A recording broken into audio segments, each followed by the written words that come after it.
यारी साडी अड़दी गहरारी साडी सानू नहीं लगदे चंगे जिन्ना दे पुट्ठे पंगे दो ही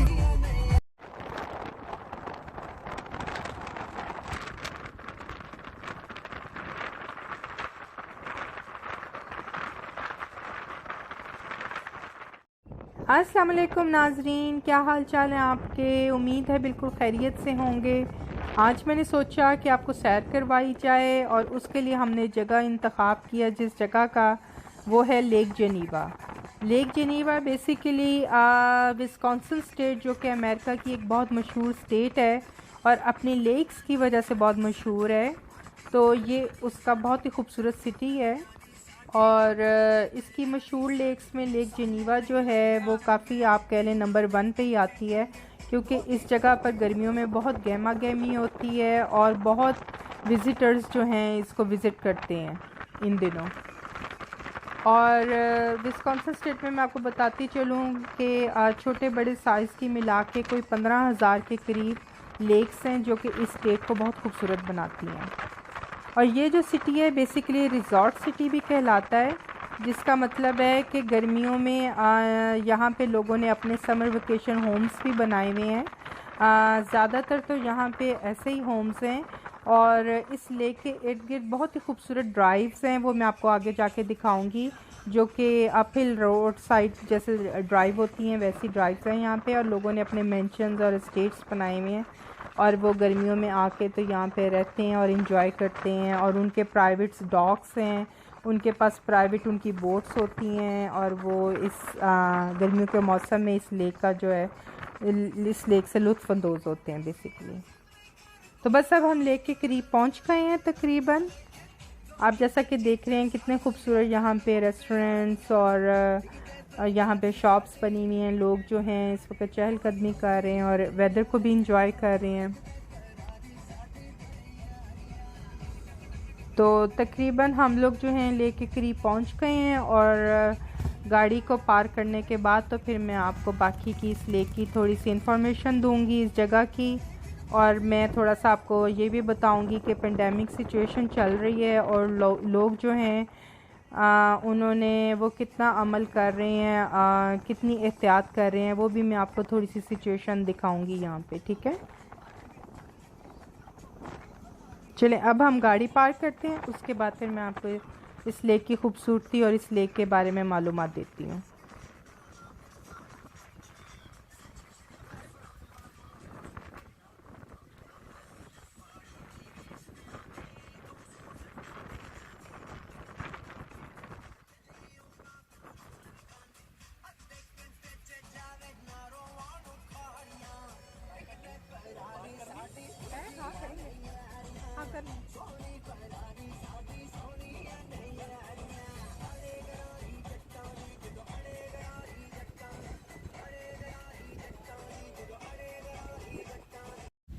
अब पार्किंग करने के बाद हम इस लेक की जो मेन एंट्रेंस है द रिवियरा, उस बिल्डिंग की जानिब अब हम बढ़ रहे हैं। और जैसा कि आप देख सकते हैं कि ये बहुत बड़े मेरीना स्टाइल बिल्डिंग है और इस बिल्डिंग के अंदर बेसिकली बहुत से डिफरेंट साइज़ के हॉल्स हैं और सिटी वालों को जब इन हॉल्स की ज़रूरत होती है तो वो इनको हायर करते हैं बेसिकली। और ये जो सामने आप फाउंटेन देख रहे हैं ये जो इसका ओरिजिनल वर्जन है वो न्यूयॉर्क का जो स्टेट पार्क है वहाँ पे जो रियल फाउंटेन है वो वहाँ पे नस्ब है और उससे इंस्पायर हो के डी हॉर्स फैमिली जो है उन्होंने ये डोनेट किया था सिटी ऑफ लेक जेनीवा को। और डोनेशन के बाद 2004 में ये जो फिर फाउंटेन है वो यहाँ पे लगाया गया था। इसकी जो सारी स्टोरी है वो यहाँ पर इन्होंने लिख के लगाई हुई है।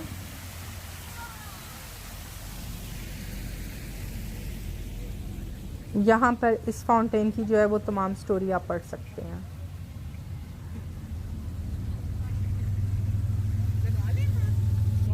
और ये जो ज़मीन पे आप डिफरेंट से नाम देख रहे हैं और पहले भी मैंने आपको भी थोड़ी देर पहले भी दिखा रही थी, ये बेसिकली उन लोगों के नाम है जिन्होंने सिविल वॉर में हिस्सा लिया था और इस सिटी को बनाने में भी डिफरेंट ओहदों में फाइज रहे थे, ठीक है। ये एक तरह से इन लोगों ने उन लोगों को ट्रिब्यूट दिया है। तो अब मैं इस बिल्डिंग के अंदर दाखिल हो चुकी हूँ और इस बिल्डिंग के अंदर बेसिकली छोटी छोटी सी शॉप्स हैं, आप इनको सिवीनियर शॉप्स भी कह सकते हैं, और डेली की रोज़मर्रा ज़रूरियात की चीज़ें और आइसक्रीम शॉप्स भी हैं यहाँ पे।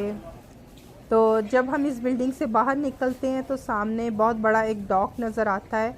तो बेसिकली ये बोट टूरिंग जो है ये लाइन है यहाँ पर, और अनफॉर्चुनेटली जिस वक्त हम पहुँचे तो तमाम बोट टूरिंग जो थी वो सोल्ड आउट हो चुकी थी। तो वरना मैं आपको ज़रूर इस लेक की जो है वो सैर करवाती और इसके चारों तरफ की जो खूबसूरती है वो दिखाती कि बहुत खूबसूरत घर और बहुत खूबसूरत मेंशंस बने हुए हैं। वो इंशाल्लाह मैं आपको नेक्स्ट टाइम किसी वक्त दिखाऊंगी। अब जैसे जैसे मैं आगे बढ़ रही हूँ तो यहाँ पे मुझे बहुत सारी बोट्स जो हैं ये रेंटल बोट्स हैं बेसिकली नज़र आई हैं, और इनमें मोटर बोट्स भी हैं, इनमें पैडलिंग वाली भी हैं, इनमें स्कूटर बोट्स भी हैं। आप अपनी मर्ज़ी के हिसाब से और अपने अफराद के हिसाब से जिस तरह की चाहें तो आप सारा दिन बोट जो है वो रेंटल ले सकते हैं यहाँ से।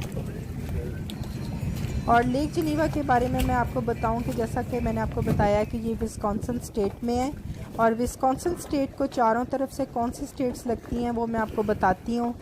तो इसको एक तरफ से इलिनॉय स्टेट लगती है, एक साइड से इसको मिनेसोटा स्टेट्स जो है वो लगती है, फिर आयोवा स्टेट लगती है, और जुनूब की जानिब इसको लेक सुपीरियर एक बहुत बड़े साइज़ की लेक है, इसको वो लगती है। ठीक है,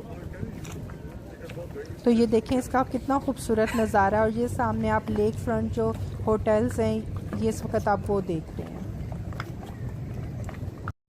यहाँ मैं आपको ये बताती चलूँ कि ये लेक जो है 5401 एकड़ पर फैली हुई है, और इसकी जो गहराई है वो 135 फुट है, जो कि अच्छी खासी गहराई होती है बेसिकली। और अब इस जगह से निकलने के बाद हम लोग जो हैं इसके डाउनटाउन की तरफ चल पड़े हैं, और डाउनटाउन में फ्रंट में आपको काफ़ी सारे रिज़ॉर्ट्स और होटल्स और रेस्टोरेंट्स जो हैं वो नज़र आएंगे डिफरेंट टाइप के। और जैसे जैसे मैं आगे जा रही हूँ मैं देख रही हूँ कि यहाँ पे जो मास्क है उसका इस्तेमाल बहुत ही कम किया है लोगों ने। 80% तो मुझे लोग विदाउट मास्क ही नज़र आए हैं यहाँ पे। तो अच्छी बात होती कि अगर माउथ को कवर करते लोग, लेकिन शायद गर्मी की वजह से या आई डोंट नो किस वजह से लोगों ने अपने माउथ्स जो थे वो कवर नहीं किए हुए थे। तो ये बेसिकली सिचुएशन है इस वक्त पेंडेमिक में कि लोग जो हैं वो गवर्नमेंट की जो बात है वो नहीं मान रहे इस वक्त। और ये सिर्फ यहाँ पर ये हाल नहीं है, तमाम दुनिया में यही हाल है इस वक्त कि ख़ास तौर पे ऐसी खूबसूरत जगहों में जाके तो लोग बिल्कुल इजी हो जाते हैं और बिल्कुल ही भूल जाते हैं कि हम लोग इस वक्त किस किस्म की वबाई अमराज में फैले हुए हैं और हमें किस तरह बचना है, और ऐसी जगहों पे आकर हम लोग वाकई भूल जाते हैं।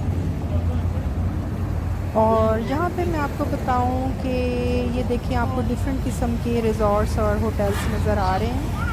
आप अपनी सहूलत के मुताबिक और अपने दिनों के हिसाब से बुकिंग भी करवा सकते हैं अगर आपने यहाँ पे ज़्यादा देर स्टे करना है। ठीक है, और यहाँ पे नाज़रीन आपको डिफरेंट एक्टिविटीज़ नज़र आएंगी लोगों की करते हुए। यहाँ पे ज़िप लाइनिंग भी है, यहाँ पे पैडल बोर्डिंग भी है, हाइकिंग भी लोग करते हैं, शॉपिंग भी है बहुत ज़्यादा। और ये देखिए कितने खूबसूरत फूल लग रहे हैं। इस तरह की हैंगिंग्स फ्लावर जो पॉट्स होते हैं वो मुझे बहुत खूबसूरत लगते हैं और बहुत अपील करते हैं देखने वालों को। अब मैं आहिस्ता आहिस्ता जो है लेक की जानिब बढ़ रही। ये जो आप मीटर देख रहे हैं नाजरीन, ये बेसिकली यहाँ से आप पास निकलवा सकते हैं। $8 पर पर्सन पास है, और अगर आपके साथ कोई बच्चा है 6 साल का और उससे अंडर कम उम्र का बच्चा है तो वो फ्री है उसकी एंट्री बीच में। ठीक है, अगर आपने सारा दिन बीच में गुजारना है। और इस बीच का जो नाम है वो बिग फुट बीच है बेसिकली, और इसको कदीम ज़माने में जब इसका ये नाम नहीं पड़ा था तो इसको जो यहाँ के लोकल्स थे वो मोंगसक कहते थे। मोंगसक उनकी ज़बान में बिग फुट को कहते हैं, और वो इस वजह से ये इस लेक को बिग फुट का नाम दिया गया है कि मैं आपको इसकी वीडियो से आगे जाके एक तस्वीर में इसकी शेप दिखाऊंगी बीच की। अगर आप उसको गौर से देखें तो ये लंबाई में पाँव की शक्ल में जो बीच है कुदरती तौर पे ये बना हुआ है, तो इस वजह से इसको ये नाम दिया गया है। तो ठीक है नाजरीन, और अब मैं जैसा कि बीच में चल रही हूँ और मैं यहाँ पे बहुत गंदगी भी देख रही हूँ कि लोगों ने पानी की बोतलें और रैपर्स और बहुत सारी चीज़ें जो हैं वो फेंकी हुई हैं बीचेस में, और जो कि अच्छी बात नहीं है। बीच को साफ़ सुथरा रखना चाहिए बेसिकली लोगों को, लेकिन समहाउ बहुत से लोग ऐसे होते हैं जो कहीं पर भी ख्याल नहीं करते और गंदगी फैलाते हैं।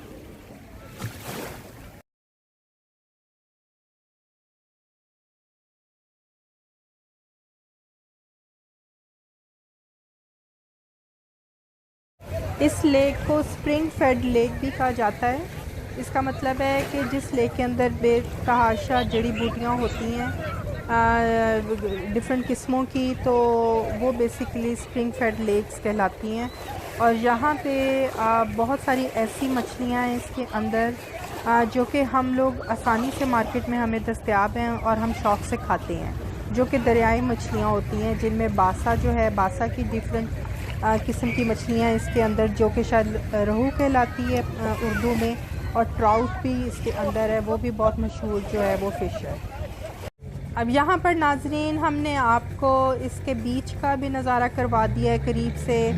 इसका पानी भी कितना खूबसूरत है, ब्लू कलर का, वो भी दिखाया है करीब से। इसका डाउनटाउन भी आपको दिखाया है, वहाँ का रहन सहन, वहाँ के रिज़ॉर्ट्स, वहाँ की शॉप्स जो हैं वो भी नज़ारा करवा दिया है। तो फिर हमने सोचा कि चले बाकी की जो इसकी खूबसूरती है वो इसको बाय ड्राइव दिखाया जाए, इसी तरह आप इस लेक को कवर कर सकेंगे। वरना तो माशाल्लाह ये लेक काफ़ी बड़ी है कि इस तरह आप देखें कि साइड में भी कितनी मीलों तक दूर तक फैली हुई वॉक है। इस तरह तो सारा दिन गुजर जाए और वॉक जो है वो ख़त्म ना हो। तो यहाँ पे मैंने सोचा कि चलें फिर बाकी का आपको नज़ारा और बाकी के इसके जो चारों तरफ जो खूबसूरत से घर बने हुए हैं बेसिकली वो मैं आपको दिखाऊं। तो मैं आपको थोड़ी सी इसकी हिस्ट्री ये बताऊंगी कि सिविल वॉर के बाद जो शिकागो के जो रिच लोग थे उन्होंने बेसिकली इस सिटी को आकर आबाद करना शुरू किया था, और वो यहाँ पर समर वेकेशंस होम उन्होंने बनाए थे बड़े बड़े से। जैसे कि होता है कि यूजुअली समर में आके लोग आके क़याम करते हैं और उस समर को एंजॉय करते हैं, क्योंकि आपको पता है कि ये जौन से इलाके हैं शिकागो और इसके सराउंडिंग्स में और विस्कॉन्सिन, यहाँ पे बर्फ़बारी बहुत होती है सर्दियों में, तो गर्मियों में वो यहाँ आते थे एंजॉय करने।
कर्व ड्राइव है।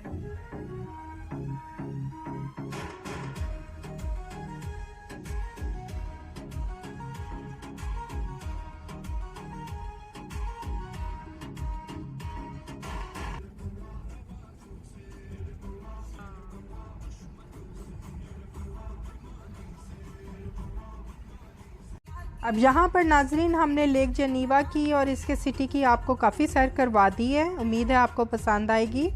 तो अब हमें भूख भी लग रही है। अब हम देखते हैं कि हम कौन से रेस्टोरेंट का इंतखाब करते हैं। अब लॉन्ग ड्राइव करने के बाद हम फाइनली रेस्टोरेंट पहुँचे, जो कि था ऑलिव गार्डन, जो कि हम सबका पसंदीदा है रेस्टोरेंट। और ये बेसिकली इटालियन रेस्टोरेंट है और इसमें काफ़ी ज़बरदस्त डिशेस मिलती हैं। चिकन अल्फ्रेडो और सी फूड अल्फ्रेडो जो है वो मेरा पसंदीदा है। और यहाँ पे फिर ऑर्डर करने के बाद जो आंट्रे थे उनको ऑर्डर करने के बाद फिर हमने एपिटाइज़र मंगवाया और कालामारी एपिटाइज़र है। ये बेसिकली सी फूड है और ये इन्होंने जो मैदा होता है उसमें तला हुआ है। और यहाँ पे फिर हमने लेमन और वाटरमेलन 2 मशरूब्स मंगवाए, सब ने अपनी अपनी पसंद के। अब सूप जो है वो सर्व हो चुका है और थोड़ी देर में डिनर जो है वो सर्व होगा। तो ठीक है नाजरीन, अब हमें भूख भी बहुत लगी हुई है। तो ये थी हमारी आज की सैर और साथ में डिनर। तो बताइएगा आपको कैसी लगी हमारा लेक जेनीवा का जो सफ़र था, और मुझे आपके फ़ीडबैक का इंतज़ार रहेगा। अपना ख्याल रखिएगा। इंशाल्लाह मिलते हैं नेक्स्ट एपिसोड में। तब तक के लिए अल्लाह हाफ़िज़।